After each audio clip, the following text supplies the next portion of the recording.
जय श्री राम, जय श्री कृष्ण। तो जैसे कि हमने पाठ 4 में तीसरा अध्याय पढ़ा और सीखा था, वैसे ही आज हम इस वीडियो में चौथा अध्याय पढ़ेंगे। आखिर तक बने रहें क्योंकि हम लास्ट में इनकी सीख के बारे में जानेंगे। चलिए शुरुआत करते हैं। अथ द्वितीयोध्यायः। अर्जुन को कौन सा भाव युद्ध से रोक रहा था, उसको जाने बिना हम दूसरे अध्याय के महत्व को नहीं समझ सकते। वह भाव था स्वजन प्रेम। प्रथम अध्याय के 28वें श्लोक में वह कहता है, दृष्ट्वे मम स्वजनम कृष्ण युयुत्सुम समुपस्थितम। हे कृष्ण, मेरे स्वजन युद्ध के लिए उपस्थित हुए हैं, इन्हें देखकर मेरे गात्र धंस रहे हैं। फिर 31वें में वही बात कहता है, न च श्रेयो अनुपश्यामि हत्वा स्वजनम आहवे। यहां फिर जिनके लिए हमें राज्य भोग और सुख प्यारे हैं, वे कौन? आचार्य पितरः पुत्रः इत्यादि। 37वें में फिर स्वबांधव और स्वजनम शब्द आए हैं। फिर आगे कुलक्षय का नरकवास बताया है और 36वें में तो यहां तक कह दिया है कि स्वजन आत्मघाती हों तब भी उनके मारने में कुछ आनंद नहीं, उल्टा पाप ही लगता है। इससे स्पष्ट है कि अर्जुन की दृष्टि में क्षात्र धर्म का सबसे बड़ा कार्य स्वजन रक्षा है, धर्म रक्षा अथवा लोक कल्याण नहीं। धृतराष्ट्र आत्मघाती हैं तो क्या, हम मर जाएंगे, ये राजा हो जाएंगे, राज्य रहेगा तो स्वजनों के हाथ में, अपने कुल में। अर्जुन के इस मति विभ्रम को श्रीकृष्ण किस प्रकार दूर करते हैं सो आगे देखिए। संजय उवाच तम तथा कृपया आविष्टम अश्रुपूर्णा कुलेक्षणम विषीदन्तम इदम वाक्यम उवाच मधुसूदनः। तम तथा कृपया आविष्टम विषीदन्तम अश्रुपूर्णा कुलेक्षणम अर्जुनम मधुसूदनः इदम वाक्यम उवाच। उस कृपा के दबाए हुए, स्वजन प्रेम के मारे नीचे धंसते हुए, अश्रुपूर्ण और व्याकुल नेत्र वाले अर्जुन को मधुसूदन कृष्ण यह वाक्य बोले। श्रीकृष्ण उवाच कुतस्त्वा कश्मलम इदम विषमे समुपस्थितम अनार्यजुष्टम अस्वर्ग्यम अकीर्तिकरम अर्जुन। हे अर्जुन, इदम अनार्यजुष्टम अस्वर्ग्यम अकीर्तिकरम च कश्मलम विषमे त्वा कुतः समुपस्थितम। हे अर्जुन, ये अनार्यों को प्यारी, परम दुखदायक और अकीर्ति करने वाली बेहूदी इस वेले अवसर पर तुझ पर कैसे आ चढ़ी? विवेच्य, श्रेष्ठ पुरुषों के 3 अंकुश होते हैं। सर्वप्रथम आत्मग्लानि, फिर प्रभु के दंड का भय, तीसरा लोक लज्जा। पर ये कर्म तो अनार्य जुष्ट, आत्मग्लानि भय रहित, अस्वर्ग्य प्रभु दंड भय रहित, अकीर्तिकर लोक निंदा भय रहित है। ऐसी बात तू होश में तो कर नहीं सकता, फिर रण क्षेत्र में ये कैसी बेहूदी बेहोशी? क्लैब्यम मास्म गमः पार्थ नेतत्त्वयूपपद्यते क्षूद्रम हृदय दौर्बल्यम त्यक्तोत्तिष्ठः परंतप। हे पार्थ, कायरता मां ग्रहण कर, ये तुझमें शोभा नहीं देती। हे परंतप, इस क्षुद्र हृदय की दुर्बलता को छोड़कर खड़ा हो। विवेच्य, परंतु अर्जुन पर तो स्वजन घात और उनमें भी गुरु घात का भूत सवार था। भीष्म में दोनों ही गुण थे और द्रोणाचार्य यद्यपि पहले गुरुगण थे, परंतु अर्जुन पर उनका इतना वात्सल्य था कि वो स्वजन भी कुछ कम नहीं थे, इसलिए उनका तो स्पष्ट नाम ही ले उठा। अर्जुन उवाच कथम भीष्ममहं संख्ये द्रोणम च मधुसूदन इशुभे ही प्रतियोत्स्यामि पूजार्हौ अरिसूदन। हे मधुसूदन, हे अरिसूदन, कृष्ण, इस युद्ध में पूजा के योग्य भीष्म और द्रोण, इन दोनों के सामने कैसे बाण प्रहार से लड़ने दौड़ूं?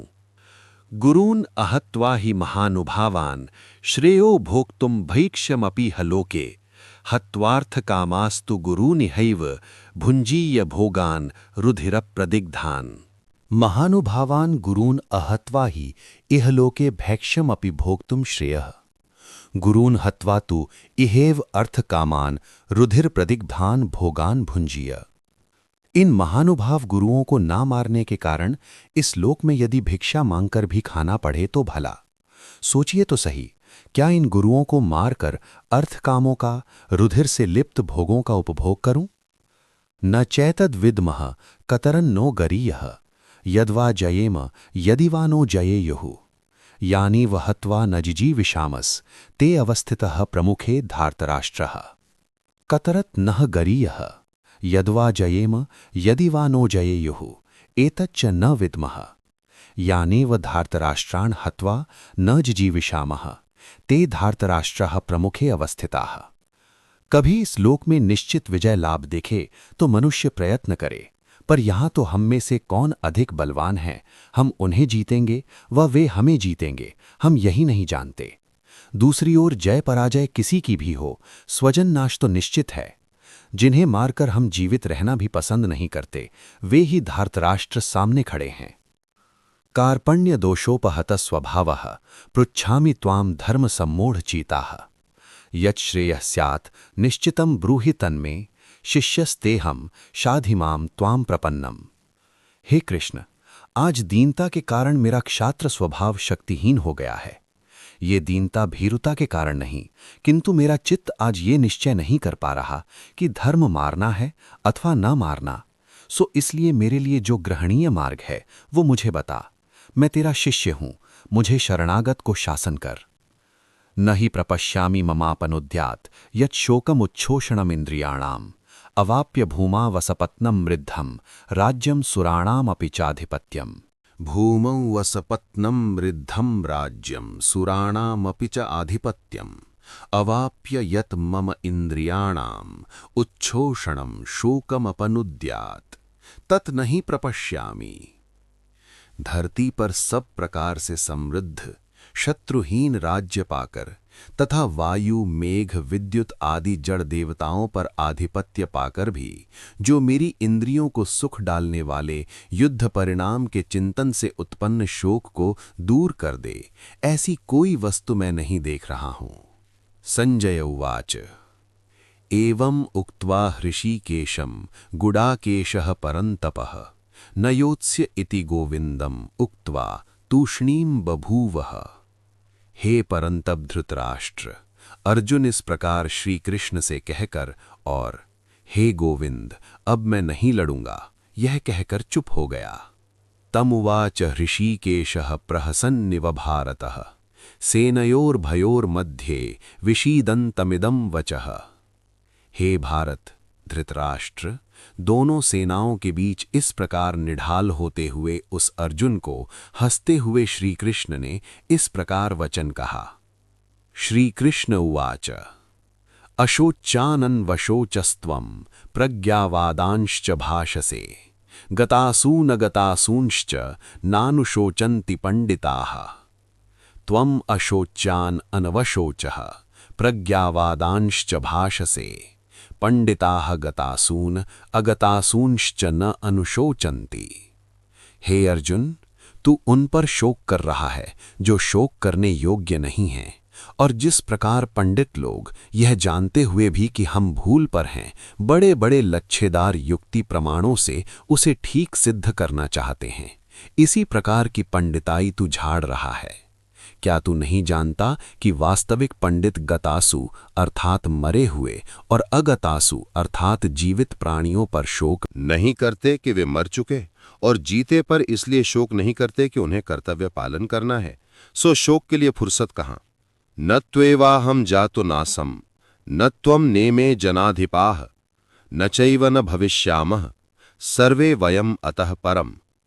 न तु एव जातु अहम न आसम न त्वम न इमे जनाधिपाः न चैव न भविष्यामः सर्वे वयम अतः परम।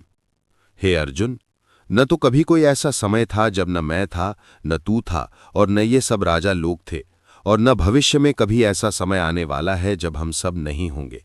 अर्थात जीवात्मा नित्य है और शरीर संबंध अनित्य है। यही बात अगले श्लोक में और स्पष्ट है।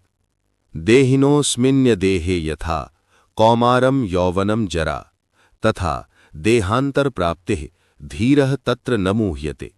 देहिनः अस्मिन् देहे यथा कौमारम यौवनम जरा भवन्ते तथा देहांतर प्राप्तिः भवते तत्र धीरः न मुह्यते। जब जीवात्मा जन्म लेता है तो इस देही के देह में जिस प्रकार बालकपन, जवानी और बुढ़ापा ये तीन अवस्था है, इनमें देह बदलता है, देही नहीं।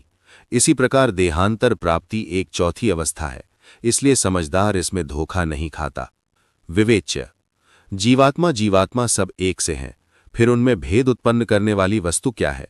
शीतोष्ण सुख दुखादि द्वंद्वों ने उन्हें कहाँ तक, किस मात्रा तक उन्हें स्पर्श किया है, अर्थात वे उन्हें कितना अनुभव करते हैं, यही उनमें भेद उत्पन्न करने वाली वस्तु है। बाहर से वे किसी मनुष्य के शरीर पर प्रभाव उत्पन्न न करें, ये असंभव है, किंतु उन्होंने अपनी आंतरिक अनुभूति को किस मात्रा तक वश में किया है और किस मात्रा तक नहीं किया, ये मात्रा स्पर्श ही उनमें भेदक है। सो सबसे दुर्जयतम मात्रा स्पर्श मृत्यु के आतंक का है। तेरी मानसिक दुर्बलता का सबसे पहला कारण यह है कि तूने मृत्यु को अत्यंत गहरी मात्रा तक महत्व दे दिया है।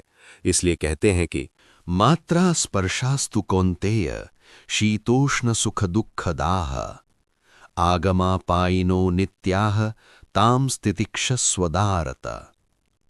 हे कौन्तेय, शीतोष्ण सुख दुखादि मात्रा स्पर्श आने जाने वाले होने के कारण अनित्य हैं। इसलिए हे भारत, इन्हें सहन करना सीख। यम हि न व्यथयन्ति ये ते पुरुषम पुरुषर्षभ सम दुःख सुखम धीरम सो मृत्वत्वाय कल्पते। हे पुरुषर्षभ, यम धीरम सम दुःख सुखम पुरुषम एते हि न व्यथयन्ति सह मृत्वत्वाय कल्पते। हे पुरुष श्रेष्ठ अर्जुन, जिस धीर पुरुष ने अपने आप को दुख सुख दोनों अवस्थाओं में समान रखना सीख लिया है और जिसे ये उपर्युक्त मात्रा स्पर्श व्यथित नहीं कर सकते हैं, वही अमृतत्व पाने में समर्थ होता है। विवेच्य शतपथ 2.2.2.4 में लिखा है, नामृतत्वया शांतिम। वहां प्रसंग है, देवाह अमृता भूत्वा सपत्नानभ्यहनन, अर्थात देवों ने अमृत होकर अपने गिराने वालों को दबा लिया। उसी का स्पष्टीकरण किया कि उन्होंने पूर्ण आयु प्राप्त की, स्वभाव मृत्यु रहित होने की कोई कमी आशा न करें। इसी प्रकार शीतोष्णादि द्वंद्व शरीर पर आघात करते करते एक न एक दिन उसे जीर्ण अवस्था करेंगे और शरीर वियोग तो हर देही को होगा, परंतु उस व्यथा को सहन करके वो आंतरिक रूप से एक रस रहे, ये साधना से संभव है। और उस साधना का पहला पग है मृत्यु को एक साधारण घटना समझना। सो अर्जुन को उपदेश यहीं से आरंभ हुआ है। ना सतो विद्यते भावो ना भावो विद्यते सतः उभयोरपि दृष्टो अंतस त्वनयोः तत्वदर्शिभिः। न असतः भावः विद्यते न सतः अभावः विद्यते उभयोरपि अंतस तु अनयोः तत्वदर्शिभिः दृष्टः। भाव तथा अभाव दोनों के संबंध में एक अंत अर्थात सिद्धांत निश्चित है। जो नहीं है वह कभी होगा भी नहीं, और जो है वह सदा रहेगा। उसका रूपांतर तो हो सकता है, नाश कभी नहीं हो सकता। तत्वदर्शियों ने ऐसा ही निश्चय जाना है। अविनाशी तो तद्विद्धि येन सर्वमिदं ततम विनाशमव्ययस्यास्य न कश्चित कर्तुमर्हति। जिसने ये सब ताना बाना तना है, उसको तो अविनाशी जान। इस अव्यय तत्व का विनाश कोई नहीं कर सकता। अंतवंत हिमे देहा नित्यस्योक्ता शरीरिण अनाशिनो अप्रमेयस्य तस्माद्युध्यस्व भारत। नित्य अर्थात कभी नष्ट न होने वाले, इसलिए कभी उत्पन्न न होने वाले, इस प्रकार अनादि अनंत होने के कारण काल से अप्रमेय इस शरीरी अर्थात आत्मा की जो वस्तु नष्ट होती है वह तो ये देह है।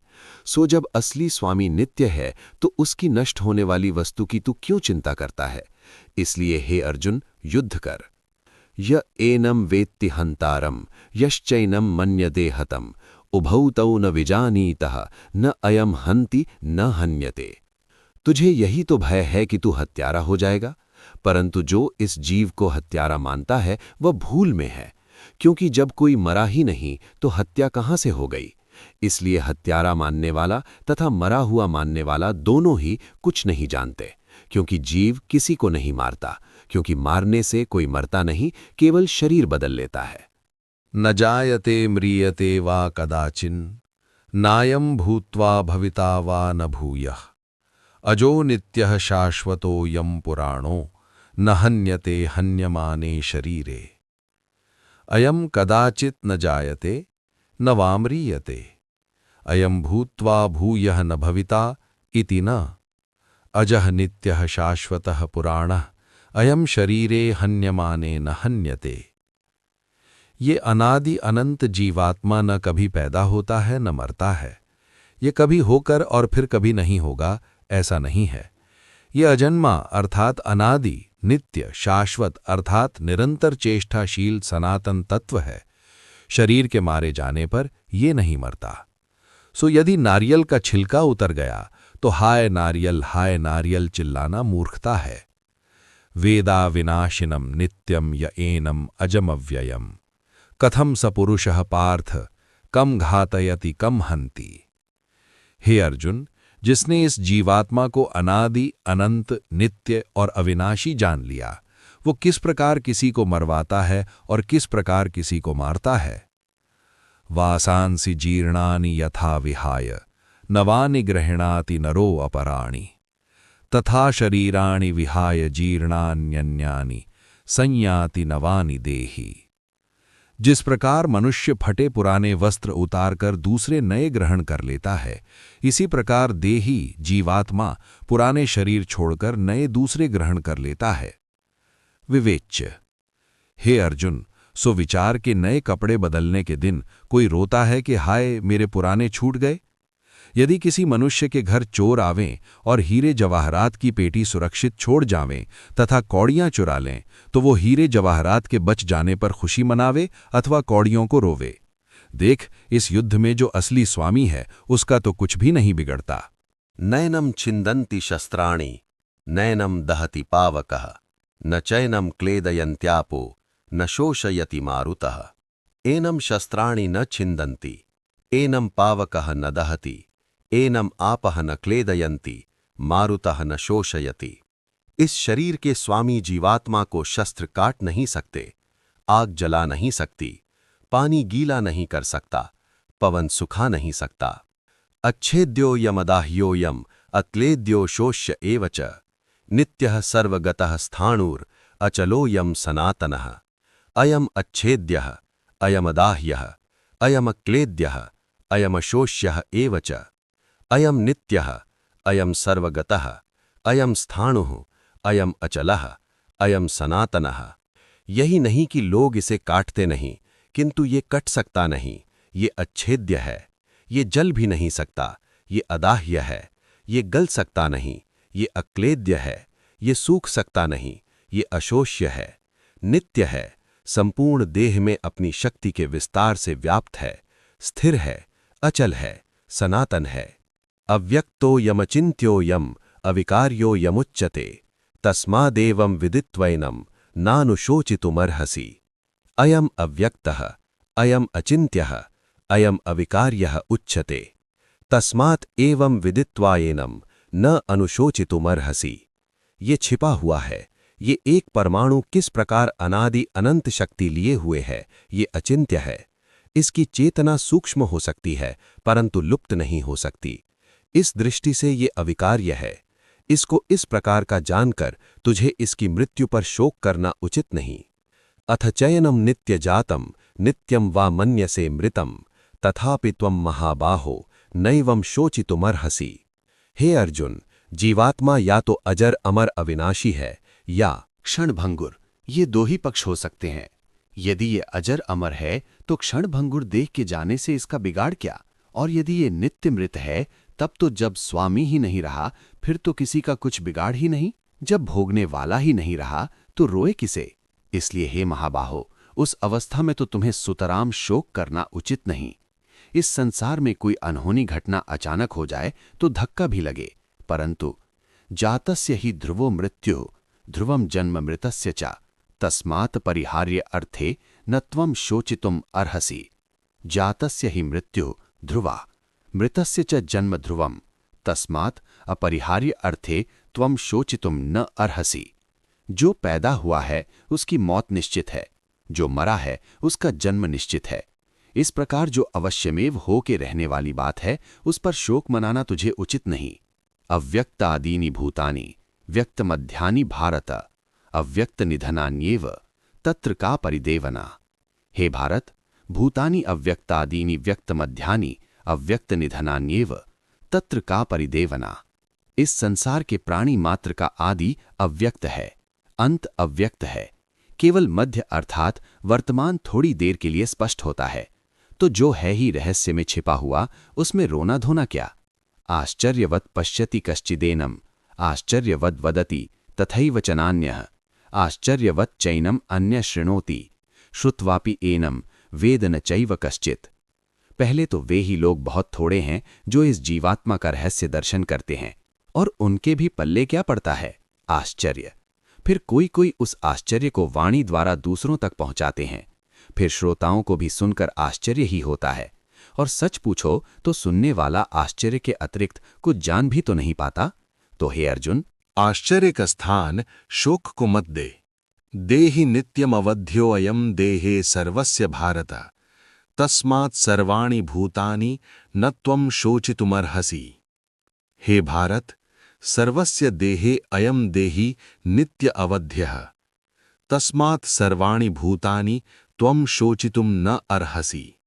एक बात निश्चित है, सब देहधारियों के अंदर देही सदा अवध्य है, इसलिए प्राणी मात्र की मृत्यु का शोक करना तुझे उचित नहीं। विवेचन। अर्जुन ठीक युद्ध क्षेत्र में धनुष बाण का विसर्जन करके हारे बैल की तरह बैठ गया था। उसकी इस दुर्बलता के दो कारण थे। एक तो क्षात्र धर्म के स्वरूप के संबंध में भ्रांति, दूसरा स्वजन हत्या का भय। श्री कृष्ण ने सबसे पहले तो मृत्यु का महत्व घटाया। कहा कि तुझे स्वजन हत्या से भय है, परंतु सोच तो सही, हत्या है क्या? ये तो एक वस्त्र परिवर्तन मात्र है, और तू ना भी मारेगा तो समय पाकर ये सब मरेंगे ही, अर्थात वस्त्र परिवर्तन करेंगे ही। इसलिए देखना ये है कि वस्त्र परिवर्तन का हेतु क्या है। तू क्षत्रिय है, तू समझता है कि क्षत्रिय का धर्म स्वजन रक्षा है। तू अपने प्राण देकर भी, निष्प्रतिकार मरकर भी, भीख मांग कर भी स्वजन हत्या का पाप सिर नहीं लेना चाहता, और तू समझता है कि स्वजन रक्षा ही क्षत्रिय का धर्म है। और फिर ये पामर्धे कांक्षितहो न राज्यम भोगाः सुखानि च, उन्हें मारकर मेरा कल्याण कैसे होगा। परंतु हे अर्जुन, तेरा मौलिक मतिभ्रम यही है कि स्वजन रक्षा क्षत्रिय का धर्म है। क्षत्रिय ना तो ये देखता है कि कितने मरे, ना ये देखता है कि वे स्वजन थे या परजन। क्षत्रिय के लिए आत्मत्यागी कभी स्वजन नहीं हो सकता, और तू कहता है स्वजन आत्मत्यागी भी हो तो उसे नहीं मारना। अर्जुन, क्षत्रिय का धर्म स्वजन रक्षा नहीं किंतु सुजन रक्षा है। हर दुर्जन उसका शत्रु है, हर सुजन उसका स्वजन। ये स्व और सु का भेद तुझे लक्ष्य भ्रष्ट कर रहा है। मनु ने कहा है, गुरुम वा बाल वृद्धम वा ब्राह्मणम वा बहुश्रुतम आततायिनम आयांतम हन्यादेव विचारयन। ये तेरी अवस्था अनार्य जुष्ट है। कृष्ण के कथन का सारांश ये है कि मरने जीने से किसी का कुछ बनता बिगड़ता नहीं, क्योंकि ये तो वस्त्र परिवर्तन मात्र है। हाँ, अनार्य जुष्ट अधर्म कार्य करने से आत्मा कलंकित होता है। इसलिए तू देहों की चिंता मत कर, देही की चिंता कर। सो प्रथम तो मरने मारने का विचार छोड़कर क्यों मारना क्यों ना मारना ये सोच। तुझे याद रखना चाहिए कि तू क्षत्रिय है, तूने न्याय रक्षा का व्रत लिया है। सो प्रथम तो तुझे इसलिए विकल्पित नहीं होना चाहिए कि मृत्यु अति साधारण घटना है, और फिर स्वधर्मम अपि चावेक्ष्य न विकंपितुम अर्हसि धर्म्याद्धुयुद्धात् श्रेयः अन्यत् क्षत्रियस्य न विद्यते। और अपने धर्म की ओर देखकर भी तुझे डांवाडोल नहीं होना चाहिए। धर्मानुकूल युद्ध से बढ़कर क्षत्रिय के लिए कोई अन्य कल्याण का हेतु नहीं है। यदृच्छयाचोपपन्नम स्वर्गद्वारम अपावृतम सुखिनः क्षत्रियाः पार्थ लभन्ते युद्धमीदृशम्।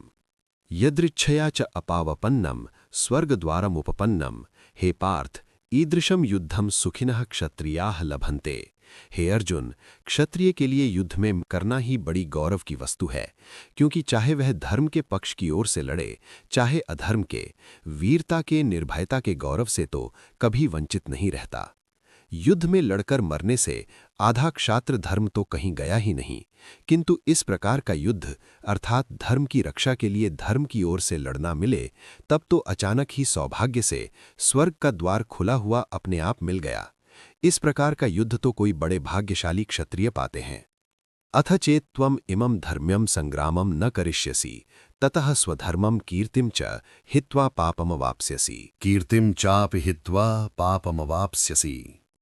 यदि तू इस धर्मयुक्त युद्ध को न करेगा तो स्वधर्म और कीर्ति दोनों को छोड़कर पाप ही पाप बटोरेगा। यहां बात बिल्कुल स्पष्ट है, यदि क्षत्रिय अधर्म का पक्ष लेकर लड़ता हुआ मर जाए तो स्वधर्म तो नहीं मिलता, किंतु कीर्ति तो फिर भी मिल गई। यदि अधर्म का नाम लेकर युद्ध से हट गया तो भी अपकीर्ति तो बनी ही रहेगी। जब तक इस बात का स्पष्ट प्रमाण न मिले कि उसने अधर्म से डरकर युद्ध छोड़ा, मृत्यु भय से नहीं, किंतु जो धर्मयुक्त युद्ध में लड़ा उसे तो स्वधर्म तथा कीर्ति दोनों ही मिल गए। फिर इनमें भी पहले स्वधर्म का स्थान है, फिर कीर्ति का। बस क्षत्रिय धर्म रक्षार्थ संग्राम करता है, स्वजन रक्षार्थ नहीं। यही गीता का मर्म है। परंतु कीर्ति का भी स्थान कुछ कम नहीं। अकीर्तिम चापि भूतानि कथयिष्यन्ति ते व्ययाम संभावितस्य चा कीर्तिः मरणात् अतिरिच्यते। आने वाले प्राणी तेरी अक्षय अकीर्ति कहा करेंगे, और जिसने संसार में बहुत आदर पाया हो और जिससे बहुत बड़ी बड़ी संभावना रखी गई हो, उसकी अकीर्ति मृत्यु से भी अधिक दुखदायी है। भयाद रणादुपरतम मंस्यन्ते त्वाम महारथाः येषां च त्वं बहुमतः भूत्वा यास्यसि लाघवम्। स्वयं महारथी लोग तो यही मानेंगे कि तू डर के मारे युद्ध से भाग गया। जिनमें तूने सदा बहुत मान पाया है, अब उनकी नजरों में तू बहुत छोटा हो जाएगा। अवाच्यवादांश्च बहून् वदिष्यन्ति तवाहिताः निन्दन्तः तव सामर्थ्यं ततो दुखतरम नु किम्। तेरे दुश्मन तेरे सामर्थ्य की निंदा करते हुए बहुत सी न कहने योग्य बातें कहेंगे। इससे बढ़कर तेरा दुख और क्या होगा। और तेरे दुश्मनों का तो पूछना ही क्या, वे तो तेरी सामर्थ्य की निंदा करते हुए बहुत सी ऐसी बातें कहेंगे जो किसी प्रकार भी कहने योग्य नहीं हैं। अब इधर धर्म युद्ध करने के मार्ग में हतो वा प्राप्स्यसि स्वर्गम जीत्वा वा भोक्ष्यसे महीम तस्मात् उत्तिष्ठ कौन्तेय युद्धाय कृतनिश्चयः। हतो वा स्वर्गम प्राप्स्यसि जीत्वा वा महीम भोक्ष्यसे तस्मात् हे कौन्तेय युद्धाय कृतनिश्चयः उत्तिष्ठ। यदि इस युद्ध में मारा गया तो इससे भी उत्तम कुल में जन्म प्राप्त करके इससे भी बढ़कर सुख पाएगा। यदि तेरी विजय हुई तो धर्मोपार्जित पृथ्वी राज्य का सुख भोग मिलेगा। इसलिए हे कौन्तेय, युद्ध के लिए कमर कस के खड़ा हो जा। सुख दुखे समे कृत्वा लाभालाभौ जयाजयौ ततो युद्धाय युज्यस्व नैवं पापम अवाप्स्यसि। लाभालाभौ जयाजयौ सुख दुखे च समे कृत्वा ततो युद्धाय युज्यस्व एवं पापम न अवाप्स्यसि। हे अर्जुन, जब तक तू स्वजन सुख, शत्रुजन दुख, धन धान्य, धरती राज्य अथवा लाभ हानि, जय पराजय इनकी गणना करके लड़ेगा, तब तक स्वार्थ के कारण कुछ न कुछ पाप का भागी अवश्य होगा। हाँ, जब तू सुख दुख, लाभालाभ, जय पराजय की चिंता छोड़ के न्याय रक्षा रूप स्वधर्म को सामने रखकर लड़ेगा तो पाप तुझे छू नहीं सकता। इसलिए स्वधर्म को सामने रखकर लड़, इस प्रकार तुझे पाप नहीं पहुंच सकेगा। विवेचन। अब इससे अगले प्रसंग को समझने के लिए सांख्य और योग इन दो शब्दों का अर्थ समझना आवश्यक है। किसी लक्ष्य का संख्यान अर्थात नपातुला गिनगिनाया स्वरूप बता देना सांख्य शास्त्र है तथा उस तक पहुंचने के साधन बता देना योग शास्त्र है। उदाहरण के लिए काम क्रोधादि विकार रहित मन बनाना ये लक्ष्य सांख्य ने बता दिया। ऐसा मन ब्रह्म अर्थात परमात्मा के ध्यान तथा स्वाध्याय और तप से बनता है, ये योग शास्त्र है। पदार्थों का स्वरूप सांख्य शास्त्र में जो गिनकर बताया वही योग शास्त्र ने बताया, किंतु तपः स्वाध्यायेश्वर प्रणिधानानि क्रियायोगः, ये बात योग शास्त्र 2/1 ने कही। यहाँ प्रचलित प्रसंग में पाप की प्रवृत्ति से बचने के लिए सुख दुख लाभालाभ जयाजय की भावना छोड़कर युद्ध कर, ये जो कहा सो सांख्य का कार्य पूरा हो गया। परंतु मन की ये अवस्था जिस प्रभु समर्पण तथा भक्ति भावना द्वारा उत्पन्न होती है, उस कर्म योग का वर्णन आगे करेंगे। ये दोनों स्वरूप सांख्यान तथा तत्व स्वरूप प्राप्ति साधक कर्म योग एक दूसरे के पूरक हैं। इसलिए गीता 5/4 में आगे कहा है कि सांख्य योगों पृथक बालाह प्रवदन्ति न पंडिताः। अब इन दोनों में अर्थात स्वरूप सांख्यान तथा प्राप्ति साधन, इन दोनों में साध्य साधन भाव है। इसलिए जो एक को पकड़े उसे दूसरे को पकड़ना अनिवार्य हो जाता है। जो इंद्रिय निग्रह अथवा वीर्य रक्षा चाहे उसे ब्रह्म के प्रेम में विचरना आवश्यक है, और जो ब्रह्म प्रेम में विचरना चाहे उसे इंद्रिय निग्रह आवश्यक है। वीर्य रक्षा तथा इंद्रिय निग्रह उस अवस्था का सांख्य है और ब्रह्मचर्य उसका योग। सांख्य ने बताया वीर्य रक्षा तथा इंद्रिय निग्रह त्रिविध दुखात्म निवृत्ति वाले पुरुष की ठीक अवस्था है। योग शास्त्र कहता है कि इस अवस्था को पाने के लिए ब्रह्मार्पणम ब्रह्माविर ब्रह्माग्नौ ब्रह्मणाहुतम की अवस्था में आना आवश्यक है। दूसरे शब्दों में जितेंद्रिय तथा वीर्यवान सांख्य शब्द हैं, ब्रह्मचारी योग शब्द है। अब गीता के श्लोक का अर्थ सुनिए। एषा ते अभिहिता सांख्ये बुद्धिर्योगे त्विमां शृणु बुद्ध्या युक्तो यया पार्थ कर्म बंधम प्रहास्यसि।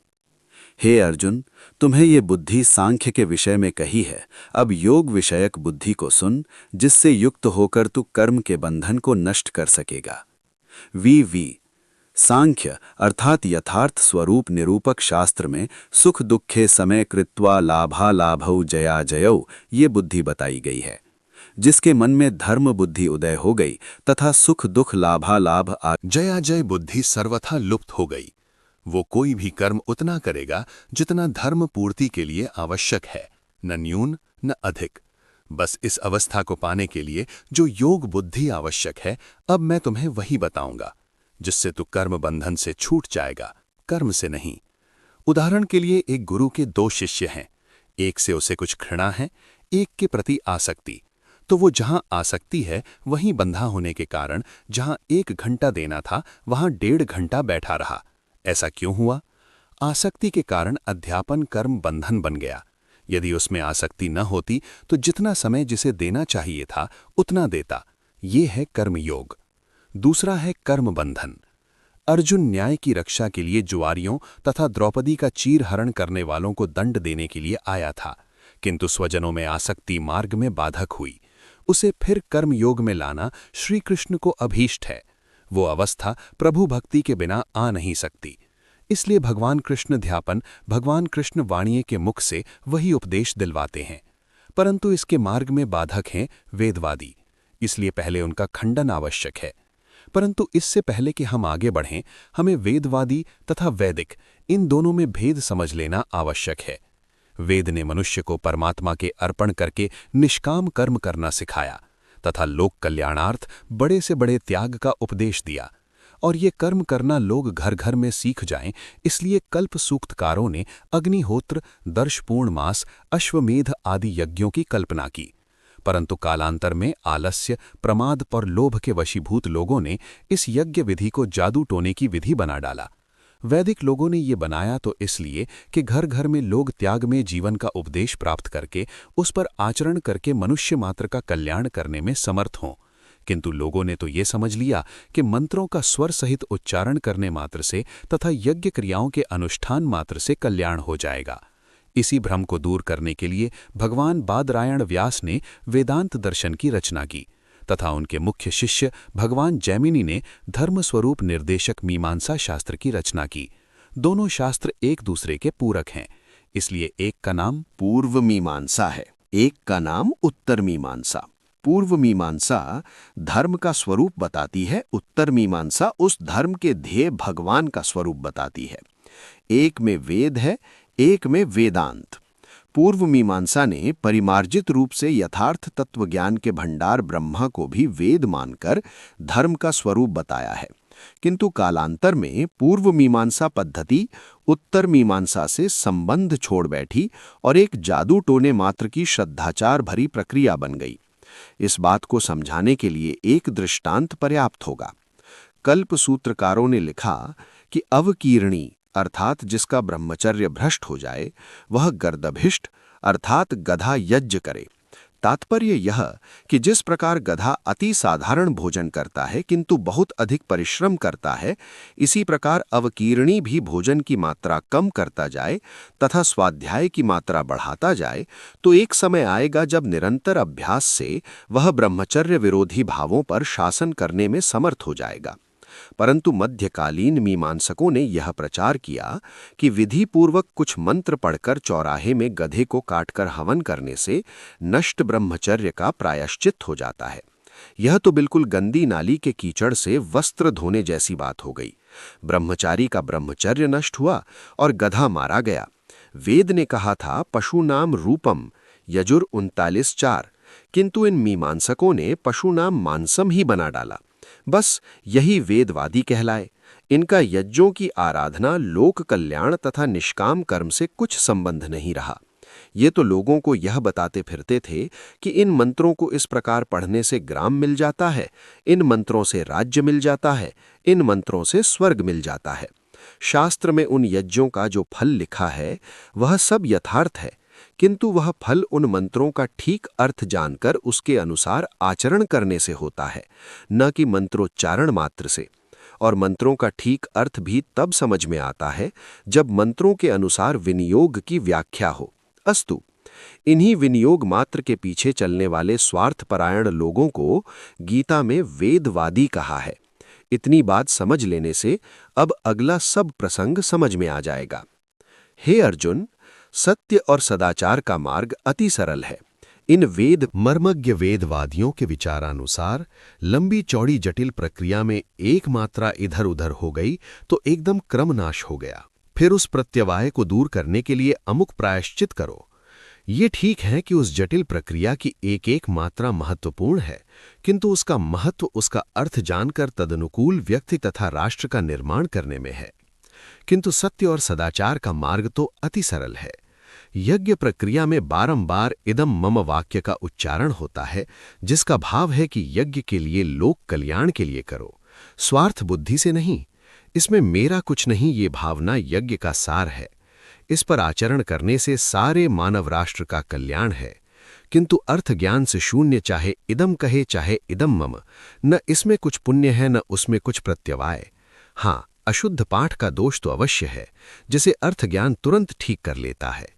इसीलिए कहा यो अर्थ इद सकलम भ्रममुपनीते, निरुक्त 1:6-18, क्योंकि वो अर्थ ज्ञान के बल से विकल को सकल बना लेता है। किंतु इन वेदवादियों ने तो सारा पुण्य पाप यज्ञ क्रियाओं के मंत्रोच्चारण तथा क्रिया प्रक्रिया क्रम में ही रख दिया। इसीलिए कृष्ण अर्जुन को कहते हैं कि हे अर्जुन, क्षात्र मार्ग अति सरल है। नेहाभिक्रमनाशस्ति प्रत्यवायो न विद्यते, स्वल्पमप्यस्य धर्मस्य त्रायते महतो भयात्। 40। इह अभिक्रमनाशः न अस्ति, प्रत्यवायः न विद्यते, अस्य धर्मस्य स्वल्पमप्यम महतो भयात् त्रायते। इस कर्तव्य पालन के सीधे सरल मार्ग में प्रक्रिया क्रम भंग का भय नहीं, पग पग पर प्रत्यवाय और प्रायश्चित का पचड़ा नहीं। इस यज्ञ धर्म का थोड़ा सा भाग भी महान भय से रक्षा करता है। विविध विवेचन। इस श्लोक में जो बात कही गई है उसे एक दृष्टांत से समझना चाहिए। सेना रात में सोई हुई है, एक संतरी पहरा दे रहा है। शत्रु ने एक पुल उड़ाने की चेष्टा की जहां से सारी सेना की सामग्री के आने का मार्ग था। सेना जाग गई, पुल बच गया। एक संतरी के थोड़े से धर्मयुक्त आचरण ने सारे राष्ट्र की रक्षा कर ली। अतः कृष्ण अर्जुन को सावधान करते हैं कि हे अर्जुन, बस तू भी शास्त्र धर्म का पहरेदार है। सीधी सच्चे यज्ञ मार्ग का अवलोकन कर। यदि तू मार्ग भ्रष्ट हुआ तो तुझे देखकर सैकड़ों मार्ग भ्रष्ट होंगे। ये अगले अध्याय में 21-24 तक श्लोकों में कहेंगे। हे अर्जुन, वेदवादियों के इस कर्मकांड ने उस सौधेय तात्विक यज्ञ प्रक्रिया का स्थान ले लिया है जिसकी रचना सदाचार तथा कर्तव्य पालन के उपदेशों को घर घर तक पहुंचाने के लिए की गई थी। घोड़ा सवार पर सवार होकर उसे न जाने कहां कहां घसीटे फिरता है। सदाचार और कर्तव्य पालन का मार्ग सीधा है। अन्याय हो रहा है, उससे लड़ो। इधर पूर्णिमा कितने बजे आरंभ होगी तथा अमावस्या में चंद्र दर्शन का स्पर्श होगा या नहीं, इन्हीं झंझटों में उलझा हुआ मनुष्य पागल हो जाता है। इसलिए कहा, व्यवसायात्मिका बुद्धिरेक कुरुनंदन, बहुशाखा ही अनंताश्च बुद्धयो व्यवसायिनाम। हे कुरुनंदन, इस संसार में कर्मयोगियों के कर्तव्य पालन में व्यवसायात्मिका बुद्धि एक है। कर्तव्य पालन के स्थान में नाना प्रकार के पूजा पाठ, मंत्र, पुरस्चरणादि बताने वालों की बुद्धियों का क्या ठिकाना। उनकी शाखा में शाखा फूटती हैं और इस प्रकार वे अनंत हैं। एक सेना में 1000 सिपाही हैं, कोई भैरव के पीछे है, कोई डाकिनी शाकिनी जप मंत्र जादू टोने के पीछे है, परंतु राष्ट्र की रक्षार्थ परेड पर उपस्थित होने में कल्याण है। ये व्यवसायात्मिका बुद्धि एक है।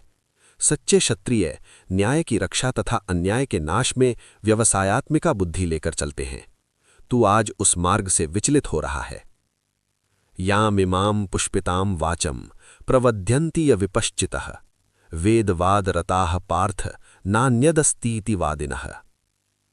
हे पार्थ, अर्जुन, विवेक शून्य बस ये मंत्र पढ़कर इस प्रकार क्रिया कर लो तो सब ठीक, और किसी मार्ग से कुछ भी भला नहीं होगा, यही ठीक है, और सब कुछ नहीं। इस प्रकार की शेखी मारने वाले वेदवादी, वेद के ठेकेदार लोग जिस लच्छेदार वाणी को बोलते हैं, वे कौन लोग हैं? विशेष। हे अर्जुन, सच्चा ब्राह्मण जब लोक कल्याणार्थ विद्याध्ययन तथा सत्य सेवन में लगता है, तो मैं कर्तव्य पालन कर रहा हूं, यह आत्मसंतोष ही उसके लिए सर्वश्रेष्ठ फल है। सच्चे क्षत्रिय के लिए मैं अन्याय से लड़ रहा हूं, यही आत्मसंतोष ही सर्वश्रेष्ठ फल है। सच्चे वैश्य के लिए मैं प्रजा का दारिद्र्य नाश कर रहा हूं, यही सर्वश्रेष्ठ फल है।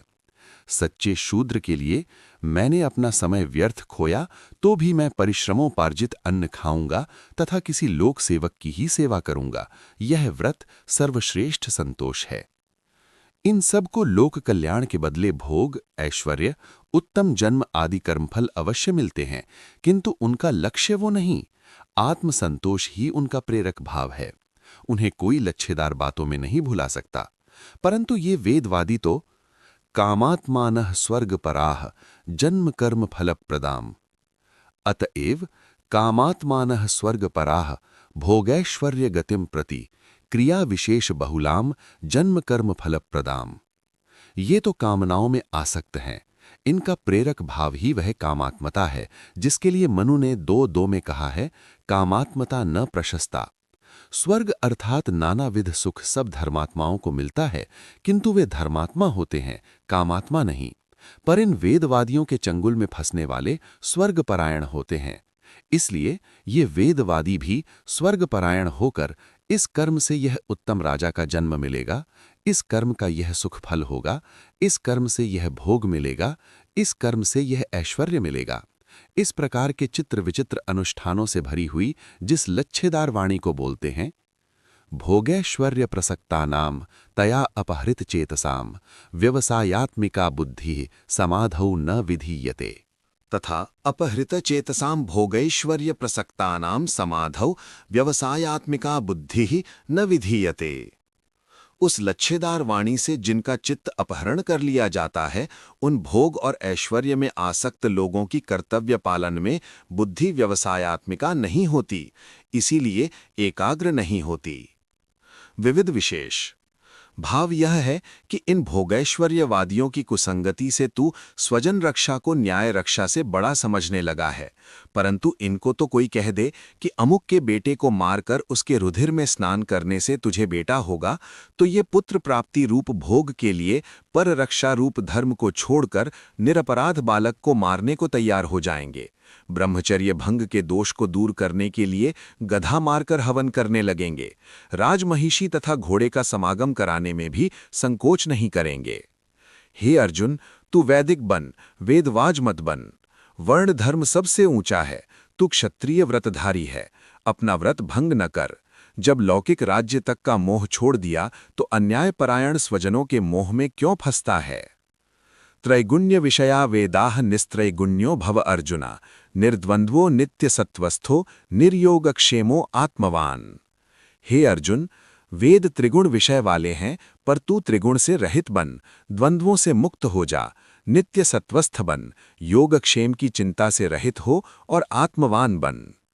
विविध विशेष हे अर्जुन, ये भोगैश्वर्य के उपासक वेदों को जिस रूप में उपस्थित करते हैं, उनसे तो वेद का एकमात्र विषय तामस, राजस, सात्विक नाना प्रकार के सुख भोग देना है, परंतु हम तो सात्विक सुख में भी आसक्ति नहीं चाहते। स्वाध्याय एक अत्यंत सात्विक सुख है, किंतु युद्ध क्षेत्र में यदि स्वाध्याय में आसक्त होकर कोई पहरेदार अपना कर्तव्य भूल जाए तो उस सात्विक आसक्ति से सारे राष्ट्र का नाश होकर महान असात्विक फल प्राप्ति होगी। इसीलिए तू तीनों गुणों की आसक्ति से ऊपर उठना सीख, निस्त्रैगुण्य बन जा, जिससे तू निर्द्वंद्व अर्थात शीतोष्ण, मानापमान आदि के सहन में समर्थ हो जाएगा। क्योंकि शारीरिक सुख में आसक्ति शीतोष्ण भयदायिनी है तथा सामाजिक यश प्राप्ति से उत्पन्न सुख में आसक्ति मानापमान द्वंद्व में फंसाती है। सात्विक आसक्ति से छूटकर तू स्वयं सत्य स्वरूप हो जाएगा और सदा अपने सत्य में रहेगा। तुझे योगक्षेम की चिंता भी न रहेगी। इस प्रकार बाह्य सुख में आसक्ति से छूटकर जो कर्तव्य पालन जन्य आत्मसंतोष को पहचान लेता है वही आत्मवान है, क्योंकि उसकी आत्मा आसक्ति पाश से छूट जाती है। बस तू भी आत्मवान बन। 45 यावानर्थः उद्पाने सर्वतः संप्लुतोदके तावान सर्वेषु वेदेषु ब्राह्मणस्य विजानतः। सर्वतः संप्लुतोदके उद्पाने यावान अर्थः विजानतः ब्राह्मणस्य सर्वेषु वेदेषु तावान अर्थः। हे अर्जुन, यह उन वेदवादियों की दुर्दशा बताई गई है जो वेद को नहीं जानते और व्यर्थ वेद के संबंध में गाल बजाते हैं, किंतु विज्ञानवान ब्राह्मण के लिए तो संपूर्ण वेदों में एक एक अक्षर और मात्रा में इतना तत्व भरा है जितना उस जल प्याऊ में होता है जिसमें जल भरकर दीवार से ऊपर निकल जाए, ओवरफ्लो करने लगे। यहाँ कई लोगों ने इस श्लोक को वेद निंदा में लगाया है। वे ये अर्थ करते हैं कि जल बह जाने के कारण सूखे हुए जलाशय के समान वेद को समझो, किंतु ऐसा होता तो विप्लुतोदके पाठ होता, संप्लुतोदके नहीं। जैसे मनु ने 3:2 में लिखा है, अविप्लुत ब्रह्मचर्यम गृहस्थाश्रम विशेषणम। इस प्रकार स्पष्ट है कि संप्लव का अर्थ ये नहीं कि चू जाना है। जहां तक मेरी स्मरण शक्ति दौड़ती है, मैंने एक भी प्रयोग नहीं देखा जहां संप्लव का अर्थ चू जाना हो। इसका अर्थ तो संप्लव अर्थात जल इकट्ठा होकर नाके लांघ कर बह निकलना है। सो विज्ञानवान ब्राह्मण ने वेद का सार क्या समझा है, सो अगले श्लोक में बताते हैं। 46 वेद का मर्म न जानने वाले वेदवादी वेद को व्यक्तिगत भोगैश्वर्य की सिद्धि का साधन मात्र समझते हैं, किंतु वेद का सच्चा विज्ञान रखने वाले ब्राह्मण कहते हैं कि कर्मण्येवधिकारस्ते मां फलेषु कदाचन मां कर्मफल हेतुर्भूर्मा ते संगोस्त्व कर्मणि। हे अर्जुन, तेरा कर्म में ही अधिकार है, उसके फल में कभी नहीं। तू कर्मफल का हेतु मत बन, अकर्म में तेरी प्रीति नहीं होनी चाहिए। विवाद। इस श्लोक को संपूर्ण वेदांत का सार समझना चाहिए। मनुष्य का धर्म है कि पहले तो ये जाने कि जो काम वह करने जा रहा है वह अकर्म तो नहीं, अर्थात उससे लोकहित का किसी सूक्ष्म अंश में भी विघात तो नहीं होता। हे अर्जुन, जिससे लोकहित का विघात होता है उसे अकर्म कहते हैं, उसमें तुझे कभी संग अर्थात प्रीति नहीं होनी चाहिए। दूसरी बात यह है कि हमें ज्ञान होना चाहिए कि इसका फल लोकहित होगा और अंततः लोककर्ता का भी भला होगा, परंतु उस कार्य का जो लोकहितकारी फल होगा उसके बदले में कर्ता को व्यक्तिगत फल क्या मिलेगा, किस भोगैश्वर्य की प्राप्ति होगी, इस कर्म फल के फल को प्राप्त करने के हेतु काम कभी न करना चाहिए, क्योंकि उत्तम कर्म अर्थात जिसका फल लोक कल्याण हो उसका करना तो कर्ता के अधीन है, किंतु उसका फल देना विधाता के अधीन है, कर्ता के अधीन नहीं। इस श्लोक को समझने में प्रायः भूल ये होती है कि लोग इसे कर्मफल की निंदा का श्लोक समझ लेते हैं, किंतु ये वास्तव में कर्मफल के फल की निंदा का श्लोक है। मान लीजिए मैं एक चिकित्सक हूं, मैं जो औषध दे रहा हूं वह रोग निवारण में सफल है या नहीं, ये विचार न करना तो कोरा पागलपन है। हाँ, रोग निवृत्ति पर वो रोगी चिकित्सक को क्या फल देता है, इस फल प्राप्ति में आसक्ति का निषेध किया गया है। सच्चे कर्मयोगी के लिए रोगी का कल्याण स्वयं सफलता है। इस फल के फल में, हे अर्जुन, तेरा अधिकार नहीं।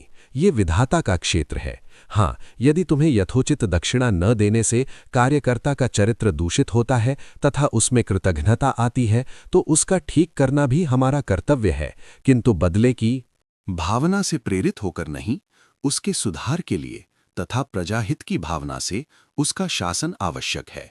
बस यही संपूर्ण वेदांत का सार है।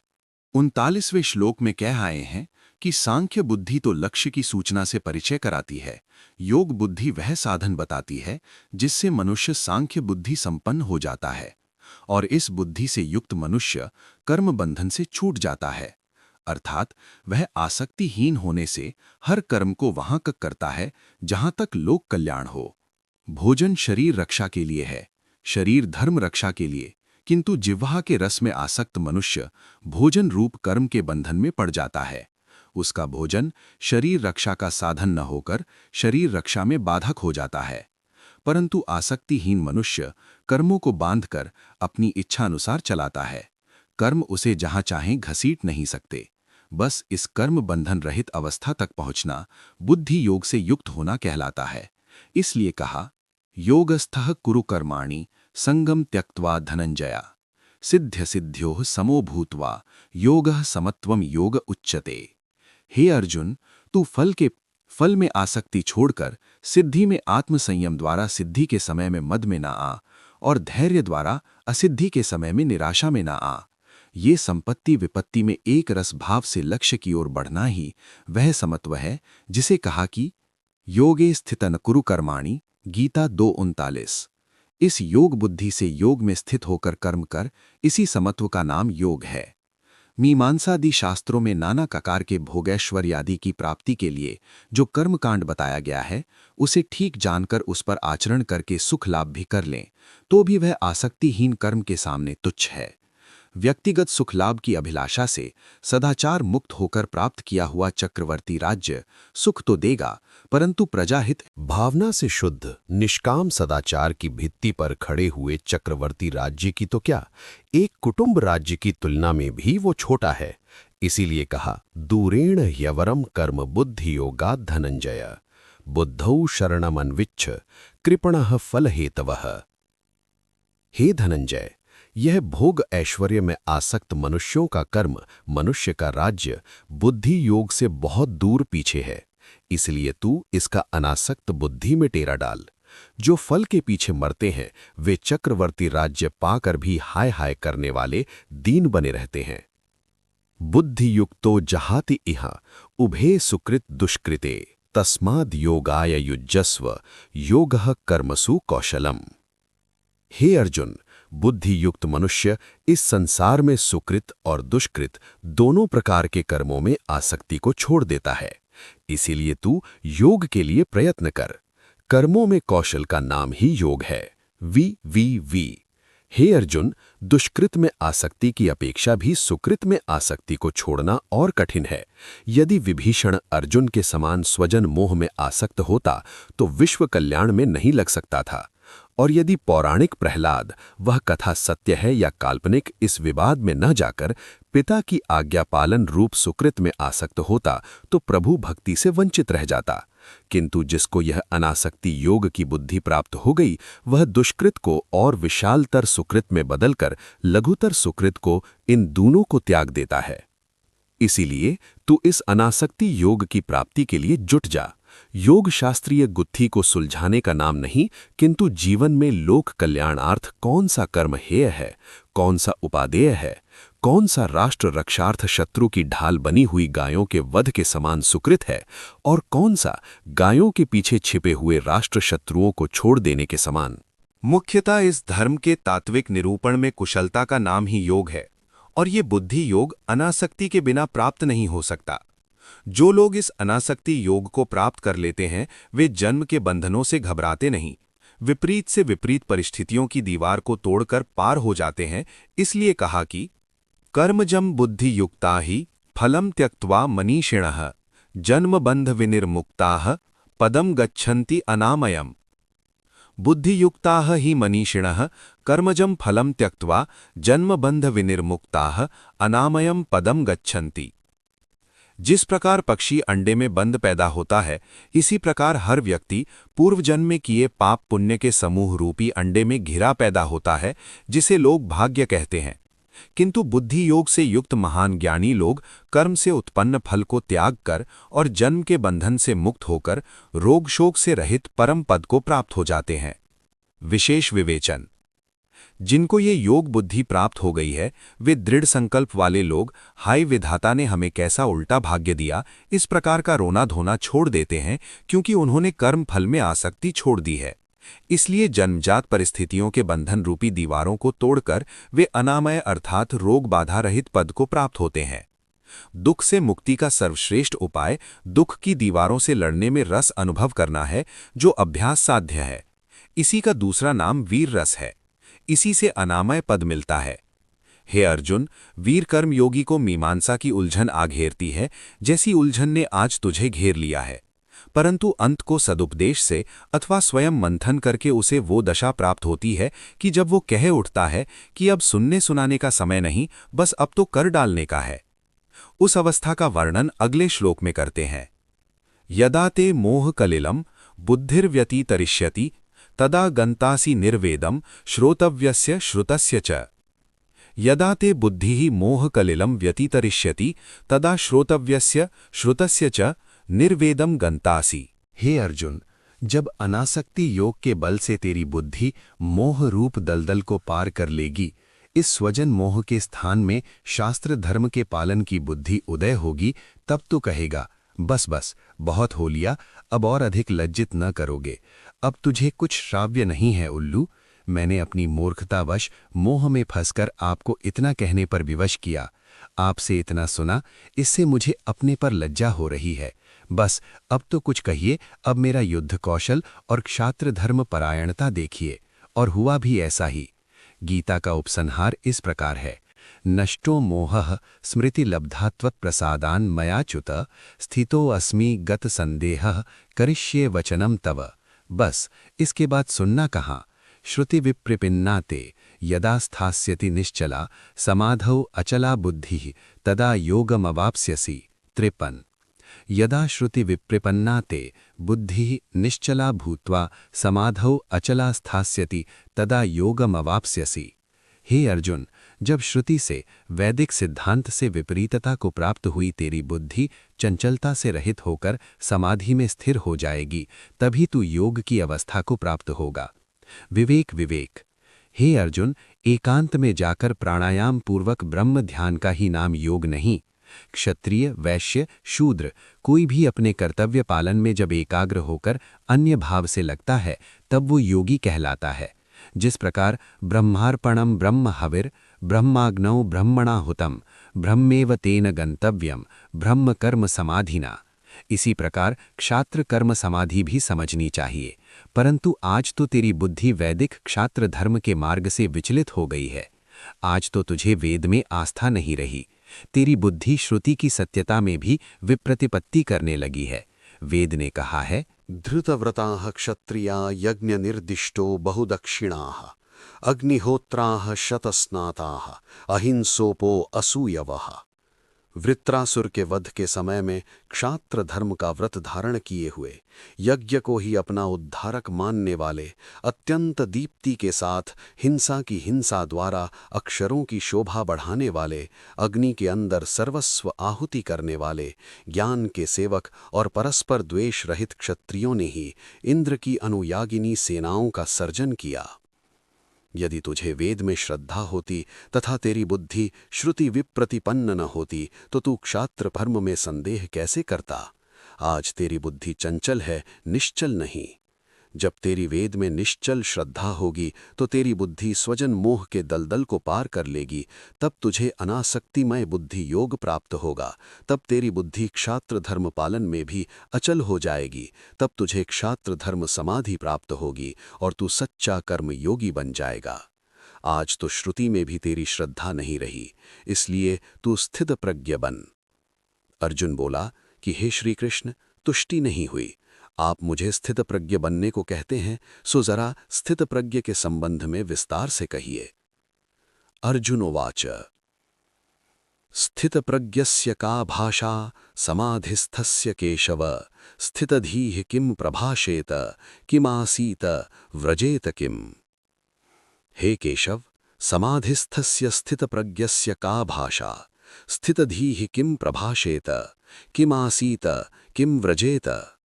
हे केशव, जिसे समाधि प्राप्त हो गई उस स्थित प्रज्ञ मनुष्य की बोली किस प्रकार की हो जाती होगी, वह क्या बोलता होगा, कैसे बैठता होगा, कैसे चलता होगा, उसके सब प्रकार के रंग ढंग में क्या परिवर्तन हो जाता होगा।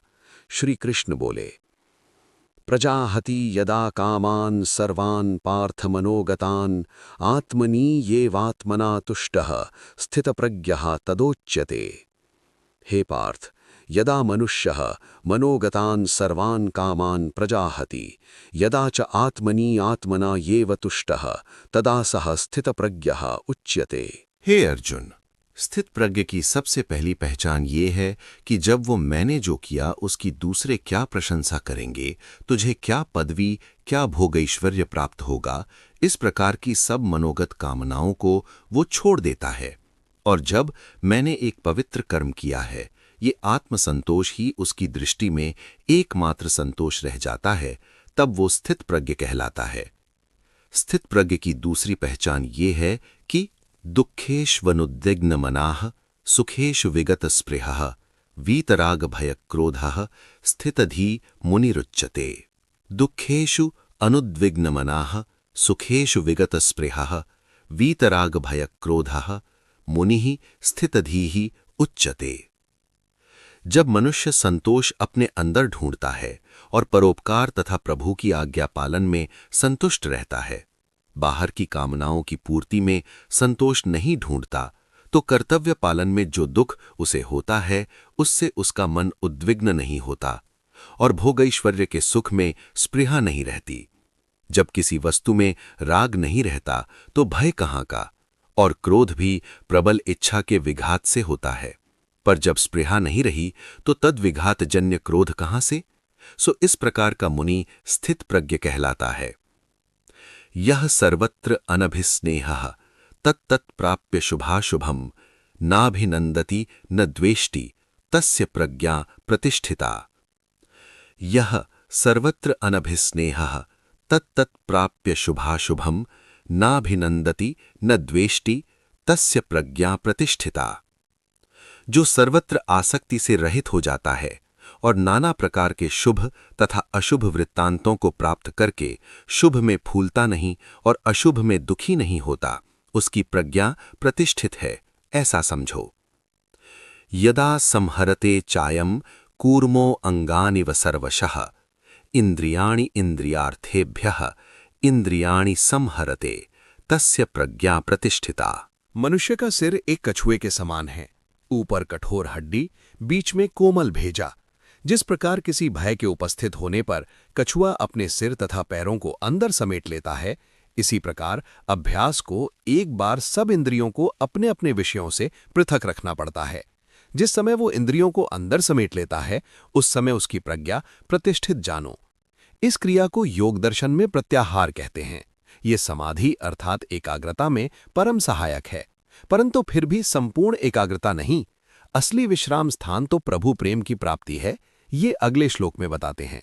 विषया विनिवर्तन्ते निराहारस्य देहिनः रसवर्जम रसो अपि यस्य परम दृष्ट्वा निवर्तते। निराहारस्य देहिनः विषयाः विनिवर्तन्ते रसः अपि अस्य परम दृष्ट्वा निवर्तते। इंद्रियों को विषयों से झटका देकर हटाने का सबसे सरल उपाय निराहार रहना है। भूख में मनुष्य का मन सब विषयों से हटकर रसना के रस में इकट्ठा हो जाता है, किंतु धीरे धीरे प्रभु साक्षात्कार होने पर उस ब्रह्मानंद रूपी रस के प्रभाव से रसना का रस भी फीका होते होते निवृत्त हो जाता है। इसलिए अनशन द्वारा अन्य विषयों के रस को और भक्ति रस से अंत में रसना के रस को जीतकर मनुष्य योगी बन जाता है। परंतु एक बात याद रखना, ये सिद्धि एक झटके में नहीं होती। यततो ह्यपि कौन्तेय पुरुषस्य विपश्चितः इंद्रियाणि प्रमाथिनी हरन्ति प्रसभम मनः। हे कौन्तेय, ये झकझोर डालने वाली इंद्रियां यत्न करते हुए विवेकवान पुरुष के भी मन को जबरदस्ती विषयों में घसीट ले जाती हैं। तानी सर्वाणी संयम्य युक्तः आसीत मत्परः वशे ही यस्य इंद्रियाणि तस्य प्रज्ञा प्रतिष्ठिता। हे अर्जुन, मैं प्रभु भक्त हूँ, रात दिन उसके ध्यान में रहता हूँ। मेरे पास तुझे देने के लिए प्रभु भक्ति से बढ़कर कुछ नहीं। इसलिए यदि तू मुझसे प्रेम करता है तो मेरा अनुकरण कर, और हर मेरे भक्त को भी मेरा अनुकरण करते हुए उसका भक्त बनना चाहिए जिसका मैं भक्त हूँ। प्रभु का भक्त सो मेरा भक्त। और यही उपदेश सदा गुरुओं ने शिष्यों को दिया है कि उन सब इंद्रियों को वश में लाकर हर मेरा शिष्य मेरे मार्ग में तत्पर रहे, क्योंकि जिसकी इंद्रियां वश में आ गईं उसकी प्रज्ञा स्थिर जानो। आगे स्थित प्रज्ञता के विरोधी भावों की परंपरा किस प्रकार उत्पन्न होती है वो श्रृंखला दिखाते हैं। ध्यायतो विषयान् पुंसः संगस्तेषुपजायते, संगात् संजायते कामः, कामात् क्रोधोऽभिजायते। विषयान् ध्यायतः पुंसः तेषु संगः उपजायते, संगात् कामः संजायते, कामात् क्रोधः अभिजायते।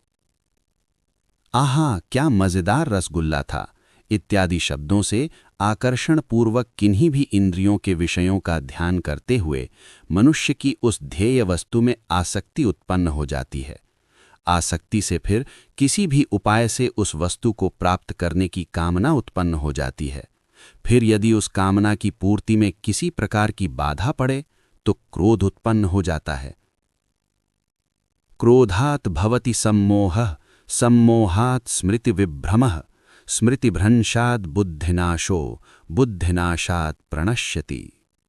क्रोध से किस कार्य का क्या परिणाम होगा ये विवेक नहीं रहता। तब उसने किस समय किसके साथ क्या वचन किया था ये स्मृति नष्ट हो जाती है।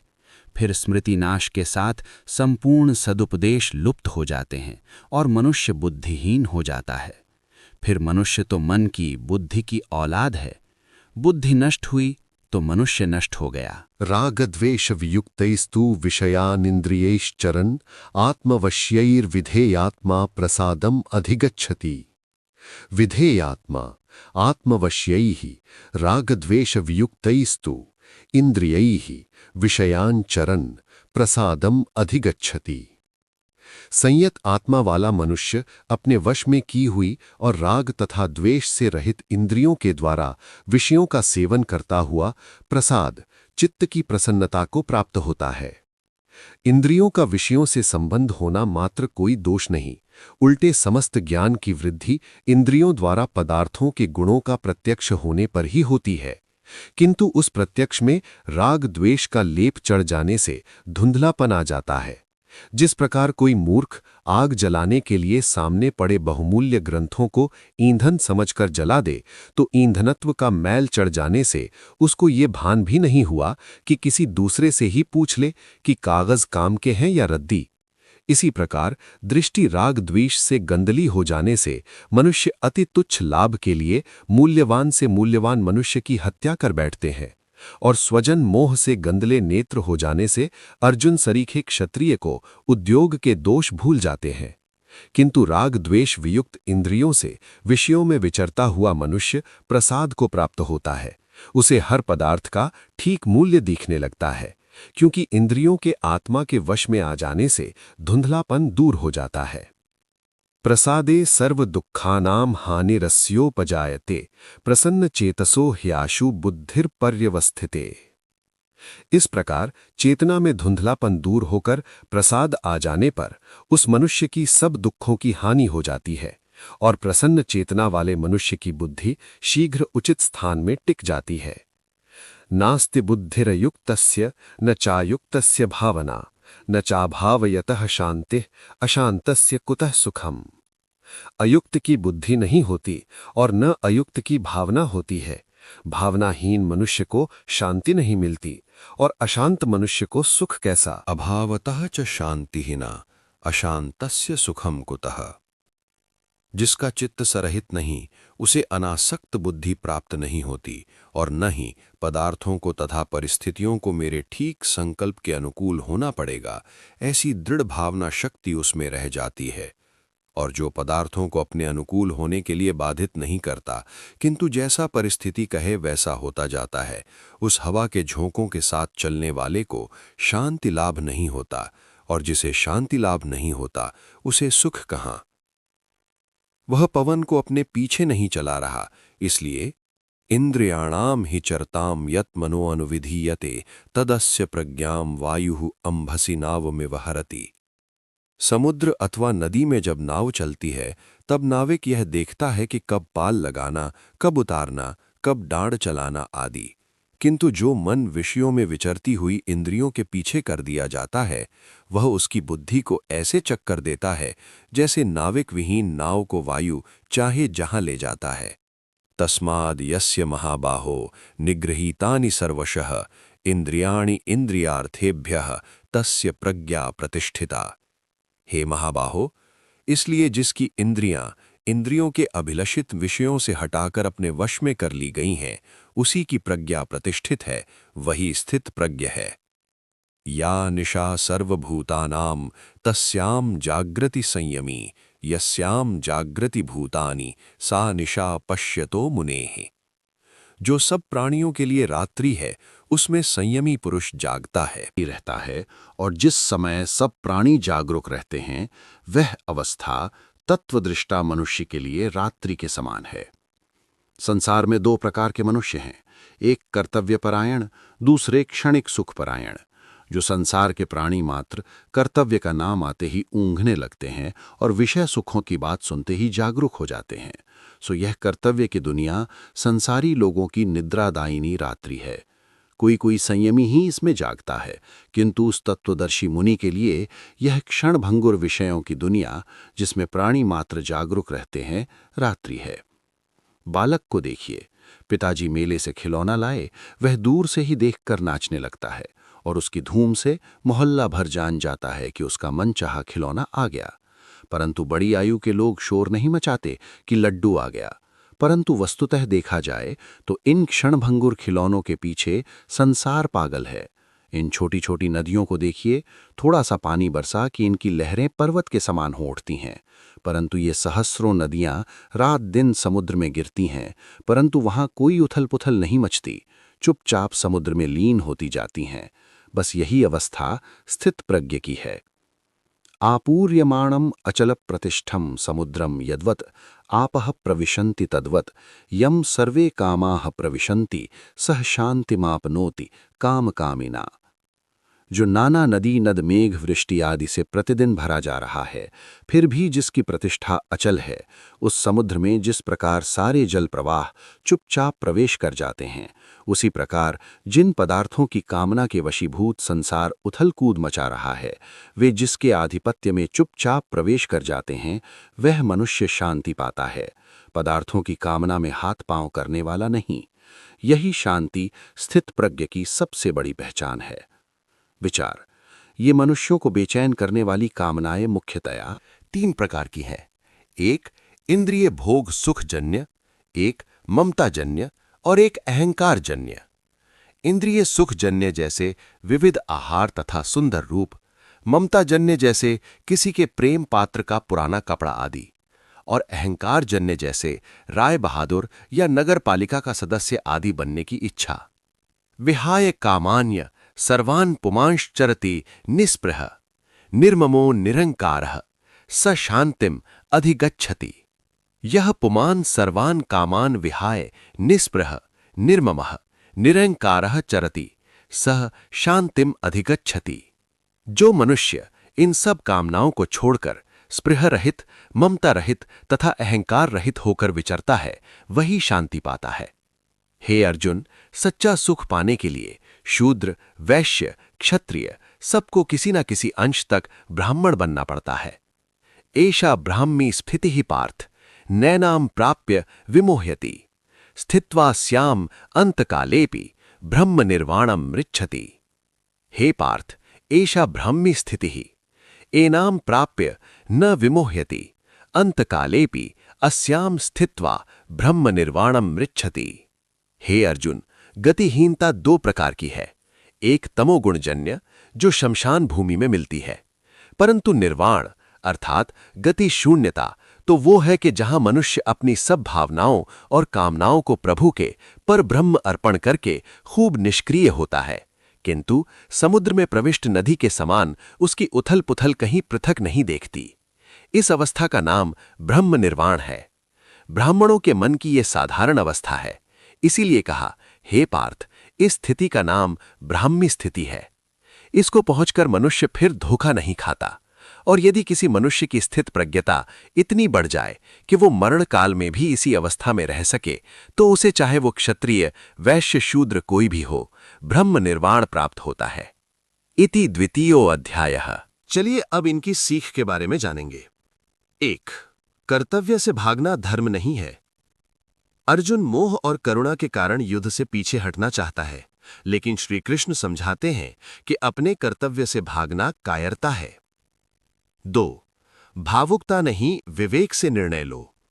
केवल रिश्तों और भावनाओं के कारण लिया गया निर्णय जीवन और समाज दोनों को हानि पहुंचाता है। 3. शरीर नश्वर है, आत्मा अमर है।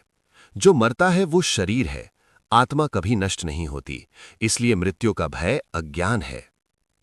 4. सच्चा पंडित शोक नहीं करता। जो ज्ञानवान होता है वो जीवन मृत्यु लाभ हानि में समान रहता है। 5. धर्म के लिए संघर्ष भी पुण्य है।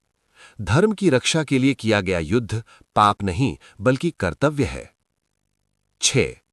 शरणागति ही समाधान है। अर्जुन अंत में अहंकार छोड़कर श्री कृष्ण की शरण में जाता है, वहीं से गीता का वास्तविक उपदेश शुरू होता है। 7. सुख दुख आने जाने वाले हैं। शीत उष्ण सुख दुख इंद्रियों के विषय हैं, ये स्थायी नहीं हैं, इसलिए इन्हें सहन करना ही बुद्धिमानी है। 8. धीर पुरुष कभी विचलित नहीं होता। जो व्यक्ति सुख और दुख में समान रहता है वही अमरत्व यानी आत्मिक शांति का अधिकारी बनता है। 9. जो है वो कभी नष्ट नहीं होता। सत्य ये है कि जो वास्तव में है यानी आत्मा, उसका कभी नाश नहीं होता। नाश केवल शरीर का होता है। 10. आत्मा न जन्म लेती है न मरती है। आत्मा अजन्मा, नित्य, शाश्वत और पुरातन है। शरीर के नष्ट होने पर भी आत्मा नष्ट नहीं होती। 11. शरीर वस्त्र की तरह बदलता है। जैसे मनुष्य पुराने कपड़े छोड़कर नए पहनता है, वैसे ही आत्मा पुराने शरीर को छोड़कर नया शरीर धारण करती है। 12. मारने वाला और मरने वाला दोनों अज्ञानी हैं। जो आत्मा को मारने वाला समझता है और जो आत्मा को मरता हुआ मानता है, दोनों सत्य को नहीं जानते। 13. मृत्यु से डर अज्ञान का परिणाम है। जब आत्मा न मरती है तो मृत्यु का भय केवल भ्रम है। 14. ज्ञान से ही शोक समाप्त होता है। जो आत्म तत्व को जान लेता है वो किसी के लिए शोक नहीं करता। 15. आत्मा को कोई नष्ट नहीं कर सकता। आत्मा को न शस्त्र काट सकते हैं, न आग जला सकती है, न जल भिगो सकता है, न वायु सुभा सकती है। 16. आत्मा अविनाशी और अचल है। आत्मा न कटती है, न गलती है, न सूखती है, वो सदा एक सी स्थिर और सनातन है। 17. शरीर नश्वर है, आत्मा शाश्वत। नष्ट होने वाला शरीर है, आत्मा नहीं, इसलिए शरीर के नाश पर शोक करना अज्ञान है। 18. मृत्यु से डरना भ्रम है। जो जन्मा है उसकी मृत्यु निश्चित है, और जो मरा है उसका पुनर्जन्म भी निश्चित है। 19. जो अवश्यम भावी है उस पर शोक व्यर्थ है। जो टल नहीं सकता उस पर दुखी होना बुद्धिमानी नहीं है। 20. आत्मा एक महान रहस्य है। कोई इसे आश्चर्य से देखता है, कोई आश्चर्य से सुनता है, फिर भी बहुत कम लोग इसे वास्तव में समझ पाते हैं। 21. ज्ञान ही भय और शोक का अंत है। आत्मज्ञान प्राप्त होते ही मृत्यु, हानि और भय अपने आप समाप्त हो जाते हैं। 22. कर्तव्य छोड़ना पाप है। यदि व्यक्ति अपने स्वधर्म या कर्तव्य को छोड़ देता है तो वह धर्म और कीर्ति दोनों खो देता है और पाप का भागी बनता है। 23. मृत्यु से अधिक भयानक है अपकीर्ति। महापुरुषों के लिए अपकीर्ति या बदनामी मृत्यु से अधिक दुखदाई मानी गई है। लोग जीवन भर उसी अपमान की चर्चा करते रहते हैं। 24 लोग डर को कमजोरी समझते हैं। यदि तुम कर्तव्य से पीछे हटे तो लोग यही कहेंगे कि यह भय के कारण भाग गया, और इससे तुम्हारा सम्मान सदा के लिए नष्ट हो जाएगा। 25 धर्म के लिए किया गया युद्ध पाप नहीं। यदि धर्म युद्ध में मृत्यु हो जाए तो स्वर्ग की प्राप्ति, और यदि विजय मिले तो धर्मयुक्त राज्य सुख मिलता है। इसलिए धर्म के मार्ग में खड़े होना ही उचित है। 26 सुख दुख लाभ हानि को समान समझो। कर्तव्य करते समय सुख दुख, जय पराजय, लाभ हानि, इन सब को समान मानकर कर्म करने से पाप नहीं लगता। 27 आसक्ति ही कर्म बंधन का कारण है। कर्म नहीं बल्कि कर्म में आसक्ति मनुष्य को बांधती है। जहां आसक्ति नहीं होती वहां कर्म भी बंधन नहीं बनता। 28 सांख्य और योग एक दूसरे के पूरक हैं। सांख्य ज्ञान और विवेक सिखाता है। योग या कर्म योग उसी ज्ञान को जीवन में उतारना सिखाता है। दोनों अलग नहीं बल्कि एक ही सत्य के दो मार्ग हैं। 29 सच्चा कर्मयोगी वही है जो बिना फल की इच्छा, बिना अहंकार, केवल धर्म के लिए कर्म करता है। वही वास्तव में मुक्त होता है। 30 सच्चा धर्म बहुत सरल है।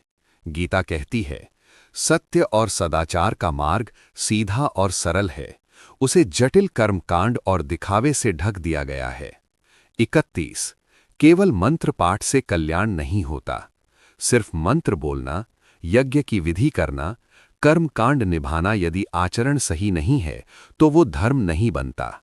32 धर्म का लक्ष्य लोक कल्याण है। हर वर्ण यानी ब्राह्मण, क्षत्रिय, वैश्य, शूद्र के लिए लोक कल्याण के लिए अपना कर्तव्य निभाना ही सबसे बड़ा फल है। आत्मसंतोष ही सच्चा पुरस्कार है। 33 कामना से किया गया कर्म बांधता है। जो लोग स्वर्ग, भोग, ऐश्वर्य, ऊंचे जन्म की लालसा से कर्म करते हैं उनकी बुद्धि भटक जाती है। 34 भोग ऐश्वर्य में फंसी बुद्धि स्थिर नहीं रहती। जो व्यक्ति केवल सुख साधनों में उलझा रहता है उसकी व्यावसायात्मिका बुद्धि विकसित नहीं हो पाती।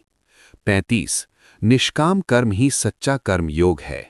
कर्म करो बिना फल की इच्छा, बिना स्वार्थ, बिना अहंकार, यही कर्म बंधन से मुक्त करता है। 36 थोड़ा सा धर्म भी बड़े भय से बचा लेता है। गीता कहती है, इस मार्ग में किया गया थोड़ा सा कर्म भी व्यर्थ नहीं जाता, वो मनुष्य को बड़े पतन से बचा लेता है। 37 व्यावसायात्मिका बुद्धि एक होती है। सच्चे कर्मयोगी की बुद्धि एक लक्ष्य वाली, स्थिर, कर्तव्य केंद्रित होती है, जबकि भटकी हुई बुद्धि अनेक दिशाओं में दौड़ती रहती है। 38 कर्म से भागना धर्म नहीं। मनुष्य का अधिकार कर्म करने में है, फल पर नहीं। कर्तव्य छोड़ना भय और भ्रम का परिणाम है, धर्म का नहीं। 39 फल की आसक्ति ही बंधन है। कर्म नहीं बांधता, कर्म के फल की इच्छा मनुष्य को बांधती है। निष्काम कर्म ही मुक्ति का मार्ग है। 39 समत्व ही योग है। सुख दुख, लाभ हानि, जय पराजय, इन सब को समान भाव से स्वीकार करना ही सच्चा योग है। 40 वेदों का सार कर्मकांड नहीं विवेक है। केवल भोग, ऐश्वर्य, स्वर्ग की कामना से किए गए कर्म बुद्धि को भटका देते हैं। वेदों का वास्तविक उद्देश्य आत्मज्ञान और कर्तव्य बोध है। 41 त्रिगुणों से ऊपर उठो। सत्व, रज, तम, इन तीनों गुणों की आसक्ति से ऊपर उठकर निष्काम, स्थिर और आत्मविश्वासी बनो। 42 थोड़ा सा धर्म भी व्यर्थ नहीं जाता। निष्काम कर्म का एक छोटा प्रयास भी मनुष्य को बड़े भय और पतन से बचा लेता है। 42 आत्मविश्वासी वही है जो आसक्ति से मुक्त हो। जो मान अपमान, भोग सुख, शारीरिक और सामाजिक सुख में आसक्त नहीं होता वही आत्मवान कहलाता है। 43 कर्म का फल देना ईश्वर का कार्य है। कर्ता का काम है लोक कल्याण के लिए श्रेष्ठ कर्म करना। फल देना विधाता के अधीन है, कर्ता के नहीं। 44 इंद्रिय संयम ही स्थिर बुद्धि की पहचान है। जिस प्रकार कछुआ अपने अंगों को समेट लेता है, वैसे ही जो मनुष्य इंद्रियों को विषयों से हटा लेता है, उसी की प्रज्ञा स्थिर होती है। 45 केवल विषयों से दूर जाना पर्याप्त नहीं। बाहरी विषय छोड़ने से रस तो छूटता है, लेकिन विषयों की इच्छा भीतर रह जाती है। ईश्वर साक्षात्कार से ही ये रस भी समाप्त होता है। 46 असंयमित इंद्रियां बुद्धि को नष्ट कर देती हैं। चंचल इंद्रियां बुद्धिमान व्यक्ति का भी मन बलपूर्वक खींच लेती हैं। 47 जिसने इंद्रियों को वश में कर लिया वही ज्ञानी है। जो मनुष्य इंद्रियों को संयम में रखता है, उसी की बुद्धि स्थिर होती है। 48 विषय चिंतन पतन की शुरुआत है।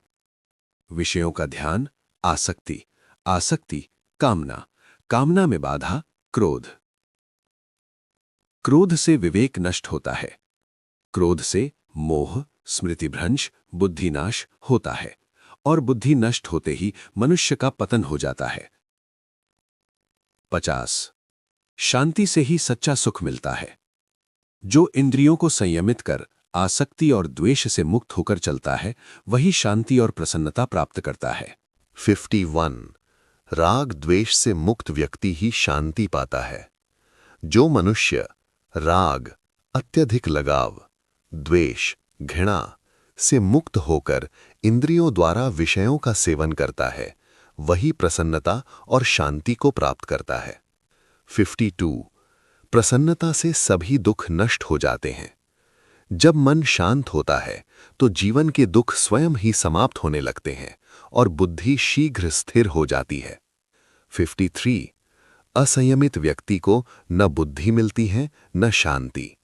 जिसका मन इंद्रियों के पीछे भागता है, उसकी बुद्धि स्थिर नहीं रहती, उसे शांति नहीं मिलती, और बिना शांति के सुख संभव नहीं।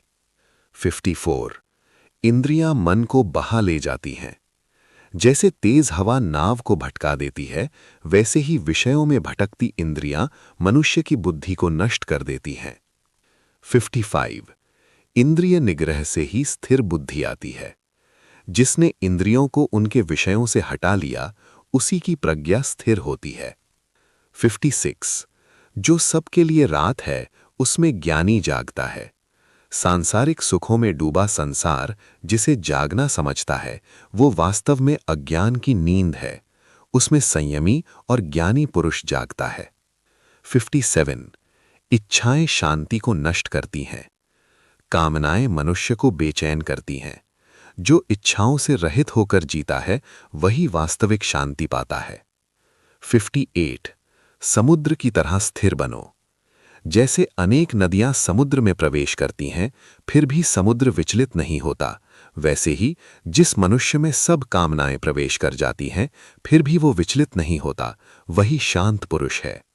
59 अहंकार और ममता छोड़ने से ब्रह्म स्थिति मिलती है।